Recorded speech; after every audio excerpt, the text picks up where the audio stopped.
What if the most dangerous creature in the galaxy didn't want to destroy the world, but just wanted a family? That's the heart of Disney's 2025 live-action reimagining of Lilo and Stitch. While honoring the original animated film, this version adds more emotional weight, a realistic tone, and vivid performances that make the bond between a lonely girl and a genetically engineered alien feel even more powerful. The movie opens in a sprawling alien galaxy. On the planet Turo, a glittering intergalactic courtroom is in session. Inside, scientist Dr. Jumba Yukiba stands accused of creating an illegal genetic experiment.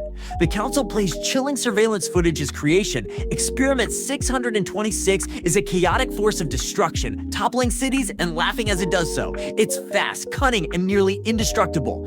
Jumba proudly confirms that 626 was built for mayhem. The Grand Council sentences him to imprisonment and 626 to exile on a barren asteroid. But 626 has other plans. In the blink of an eye, he escapes from custody, steals a spaceship, and blasts off. Alarms wail. Starships pursue him through a breathtaking space chase. He crash lands on an uncharted little planet Earth, his escape pod burning through the sky and crashing into the jungles of Kauai, Hawaii. The council declares Earth a wildlife preserve, limiting their ability to intervene. So they make a covert plan, said Jumba, the creature's creator, along with an Earth expert, Agent Pleakley, to retrieve experiment 626 in secret. The two aliens head to Earth disguised as humans, hilariously unprepared for what awaits them. Their Earth disguises, complete with hats and mismatched clothing, attract more attention than they deflect, leading to some comical interactions with the locals. From trying to understand basic Earth customs to nearly exposing their identities at a shaved ice stand, their efforts at blending in are nothing short of ridiculous. Cut to Earth's stunning blue oceans. A young girl, Lilo, is swimming in the waves near her home in Kauai. She's unusual and imaginative, feeding peanut butter sandwiches to a fish named Pudge, whom she believes controls the weather. She runs home late for hula class, and her chaotic energy sparks an argument with her older sister Nani. After losing their parents, Nanny has taken on the full-time role of guardian. But it's not easy. She's barely keeping it together, working odd jobs, watching over Lilo, and facing judgment from social workers who are evaluating if she's fit to continue guardianship. Lilo's world feels small and harsh. Other kids tease her for being strange.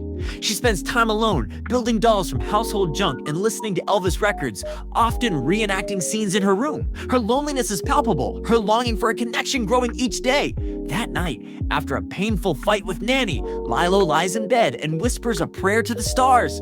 She doesn't want a regular friend. She wants someone different. Someone like her, someone who won't abandon her. Meanwhile, 626 is captured by local authorities assumed to be a weird feral dog and taken to an animal shelter after being hit by a truck.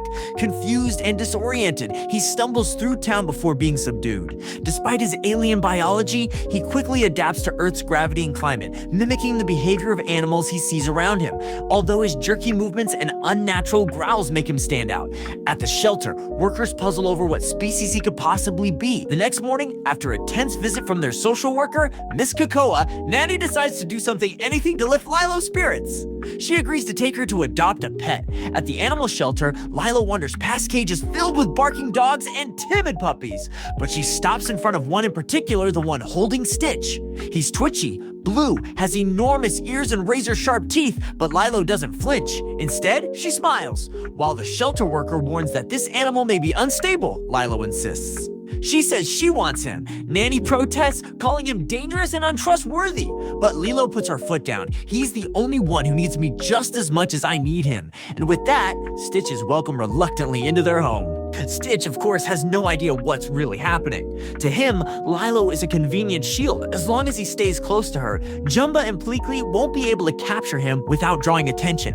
But something unexpected starts to happen. Lilo treats him not as a fugitive, not as a project, but as family. She gives him a little cardboard box to sleep in, decorates it with soft towels, and even adds a pillow with Elvis Presley's face on it. She teaches him how to dance, how to say aloha, and how to wave at people, even if his claws are sharp and his smile terrifying. She tells him about ohana, the Hawaiian word for family. Ohana means no one gets left behind or forgotten. Stitch doesn't know what family means, but the way she says it It sticks, but for all her kindness, Stitch is still chaos in motion. He's programmed for destruction, and it shows. At first, he chews through furniture, yanks curtains from the windows, and rips open the fridge just to throw eggs at the ceiling. Still, trouble seems to shadow Stitch wherever he goes. Hoping for a fresh start, Nanny brings Lilo and Stitch along to her workplace, a vibrant resort luau filled with torch-lit paths, hula dancers, and a crowd of lively tourists. But amid the celebration, Stitch's curiosity leads to disaster.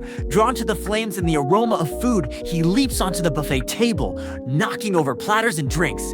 In a frenzy, he launches himself onto a decorative tiki torch, which topples and ignites a nearby table. Screams echo through the luau as guests scramble. Nanny rushes in, horrified to see Stitch setting fire to the centerpiece and roasting pineapples midair.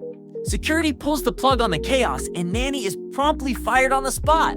The next day, Mrs. Kikoa returns for another home inspection. This time, she isn't alone. She's accompanied by Cobra Bubbles, a towering man in dark sunglasses and a black suit, who carries himself with a quiet authority that instantly changes the tone. Although introduced as a government agent overseeing Lilo's case, it's clear that Bubbles is no ordinary social worker. He watches Stitch intently, not missing a twitch or growl, and seems to understand there's more to this little dog than anyone else realizes. Kikoa's warning is clear and final: unless Nani finds stable employment immediately, Lilo will be removed from her custody for good.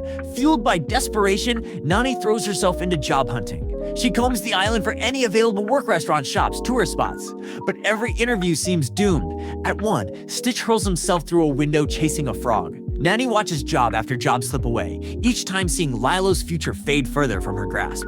Just when hope seems to have vanished, Lilo steps in. She encourages Nanny to apply for a new position teaching surfing, something Nanny loves and excels at. With her support, Nanny lands the job. It's a moment of relief, of triumph even. To celebrate, the family heads to the beach. Sunlight reflects off the waves as they laugh together like any other happy family.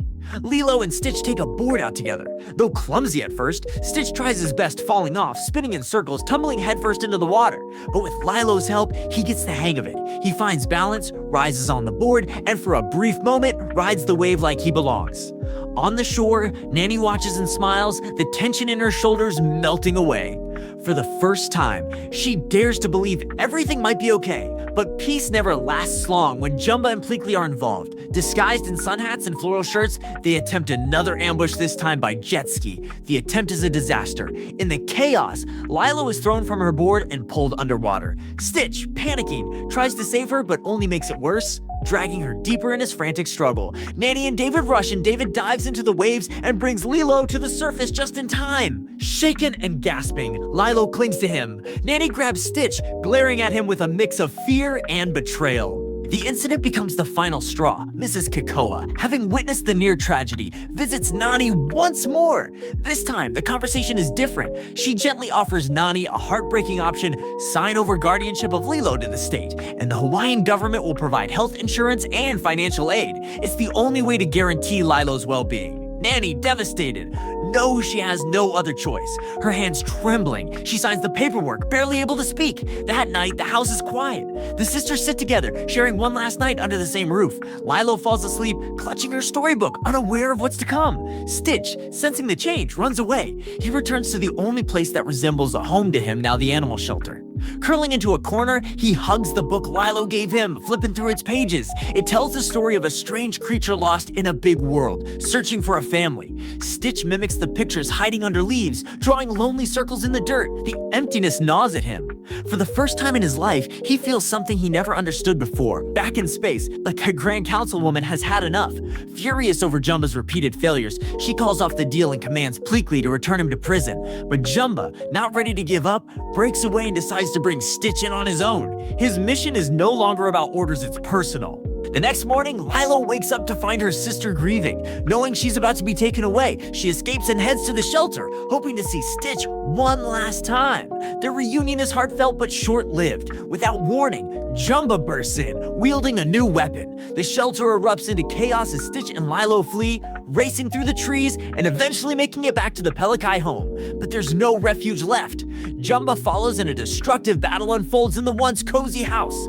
Debris flies, furniture is smashed, and in the middle of it all, Jumba shouts a painful truth that Stitch had only ever used Lilo as a shield. The words crush her. Lilo, betrayed and heartbroken, runs into the night. Stitch, overwhelmed with guilt, lowers his head and surrenders to capture. On board Jumba's ship, Stitch prepares for what seems like the end. Jumba plans to wipe his personality clean to remove the empathy that's made him weak, but Lilo, courageous and clever, sneaks onto the ship using Jumba's own portal gun. She finds Stitch and frees him. Together, they eject Jumba mid-air, sending him tumbling into the forest. The ship, damaged from the struggle, hurtles downward and crashes into the ocean. Trapped inside the wreckage and sinking fast, Stitch grabs Lilo, who's locked in a containment pod. He tears it open and clings to her, trying to swim upward, but the weight is too much. With all his strength fading, Stitch pushes Lilo toward the surface and lets go. He drifts downward into the blue, bubbles trailing behind him. On shore, the others spring into action. David rushes into the surf and pulls Lilo out. She coughs and gasps for air. Nanny, not hesitating for a second, dives into the depths. She reaches Stitch at the ocean floor and cradles his limp body, kicking upward with every ounce of strength she has left. On the beach, they lay him down. Stitch doesn't move. His eyes remain closed. Lilo kneels beside him, tears streaming down her cheeks. Pleakley and others arrive, followed closely by Cobra Bubbles, and finally the Grand Councilwoman. All eyes are on the lifeless figure. Then, a gasp, a sputter. Stitch jerks upright, revived by David's makeshift CPR. Lilo embraces him with a cry of relief. The councilwoman, witnessing the transformation firsthand, softens. No longer just a weapon, Stitch has become something more. A friend, a brother, a member of a family. She pardons Cobra, gives Stitch her blessing to remain on Earth, and quietly allows the Ohana to stay together. In the weeks that follow, the Pelikai house is rebuilt with some help from alien tech. Nanny enrolls at the University of California, San Diego, studying marine biology while using Jumba's portal gun to visit home. Lilo returns to her hula classes, confident and proud. And Stitch, he still chews wires and blows up toasters, but he also cuddles, dances, and tells bedtime stories. In the end, a series of Polaroids show their new life, holidays, beach days, birthdays, and backyard barbecues. It's messy, it's loud, it's imperfect, but it's home. And for Stitch, it's everything he never knew he needed, because Ohana means no one gets left behind or forgotten.